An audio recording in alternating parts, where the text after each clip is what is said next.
Okay, problem number two, I would suggest looking at the graph that's provided to get a rough idea where the root is, and I want the root between 4 and 5.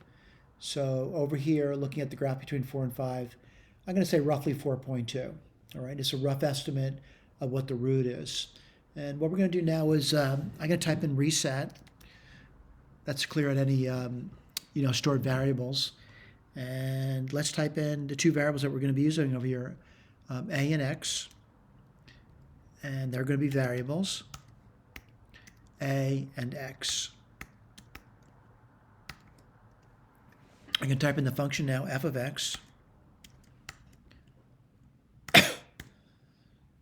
This is a nice numerical technique, although it does require, in my opinion, at least efficiency, you'd have to know how to use a digital computer to do this. During Wells's time, they did not have a digital computer, and they did this by hand. I'm sure they employed people that were called computers to do the computation, plus 12. All right. So what I'm going to do now is I'm going to evaluate f at 4.2, which is my first guesstimate, plus a, and I want to expand it.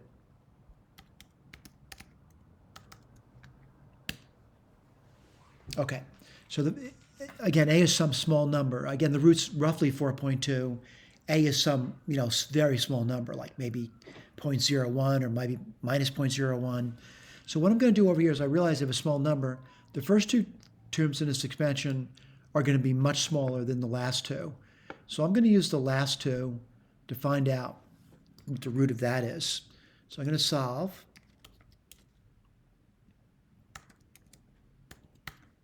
For a.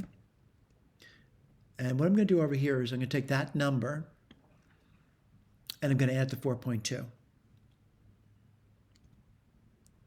And since that number is negative, I'll just simply say it's a subtraction problem then. And I'm going to put a decimal in just to force it to do a computation. And I think I made a mistake here somewhere. And let's see what I did. X cubed. Oh, I see it now. My function's wrong. Now someone says, how did you know you made a mistake? I'm not getting the same number. And it's really, the root's nowhere near that. So let me type this in again, and I'll show you where the mistake is. It wasn't 4x, it was 4x squared. All right? I'm going to do that again.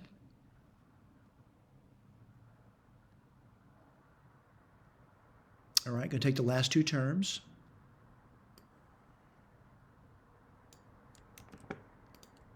I'm going to solve.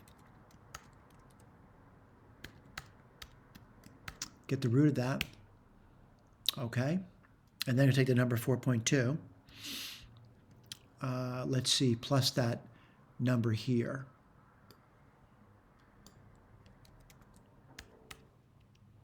And what do I get? I get the number that's listed over here. All right, what I'm going to do now is I'm going to try to refine this new guess, or guesstimate, by doing f of that number plus a.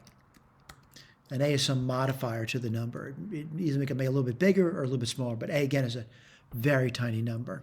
I'm going to expand. And then I'm going to, let's see, take the last two terms. I'm going to solve that. The root, and that's the root of it. I'm going to get a tiny number. I'm going to take my my last guesstimate that I received, and I'm going to add this on, which is really a negative number, so I'm really subtracting it away. It's making it smaller now. I'm using a decimal to force the number. That's my next guess. Let me point out what I mean by that. If you look at this over here, pull that down a little bit, that's that number right there. All right, let's try again. And I'm going to try to get a better guesstimate to this. I'm going to take this number. And again, there's going to be some small number a that's going to modify that. Call it a teeny number, dot expand. And again, I'm going to take the last two terms.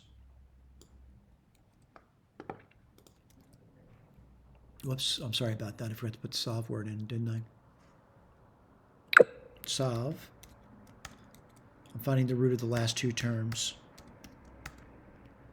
And then I'm going to take my last guesstimate and get a revised one. How do I do that? I'm going to take this number. That's a subtraction, by the way. It's going to make it smaller. And what do we get now? Our new guesstimate. Let's try another one. F of, I'll do it until things don't change. So this thing over here, get a little modifier number, A, expand. And we're doing this thing here. I'm going to try to find a root of that. And that's going to be solve. It's a simple equation to solve, by the way. And we're solving for A. It's the root. So I'm going to take my last guesstimate, which is this number here. And what I'm going to do is, again, it's getting smaller still. Now, what I mean by smaller, my guesstimate's getting smaller. The A should be getting smaller too, by the way, in magnitude. I'm getting this number here, and I see that right over there. Let's try again. F of, I'm going to be taking this thing here, and I'm going to modify it again, adding A on. Now, certainly be perfect if A were 0. We'd just simply say that there is no change. I'm going to take the last two terms. I'm going to solve it. I'm actually finding the root of it. I'm going to take my last guesstimate. And I'm going to add this thing onto it, which again is a teeny tiny number. And what happens? There's no change. All right, if you look at these two numbers over here, there's no change. I want to do find root though. And now this is a different algorithm that Sage has encoded in their system. And I'm going to find the root between 4 and 5. Let's see how it does. And you notice I get it. It's quite precise. I mean, Sage brings it out to an additional spot, but my rounding is within line with Sage's. If you look at that over there, it's really in line with it, right? Now, Sage does bring it out an additional place of accuracy, right? Sage is also able to solve this problem. Let me show you that.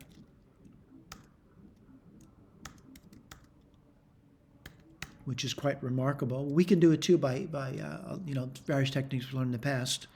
We can solve that for x. We'd expect to get this a cubic polynomial. We're expecting to get 3 roots to that. All right. Now, granted, it's kind of hard to read, but they're there. But we're kind of interested in approximating these things now. All right. Thank you.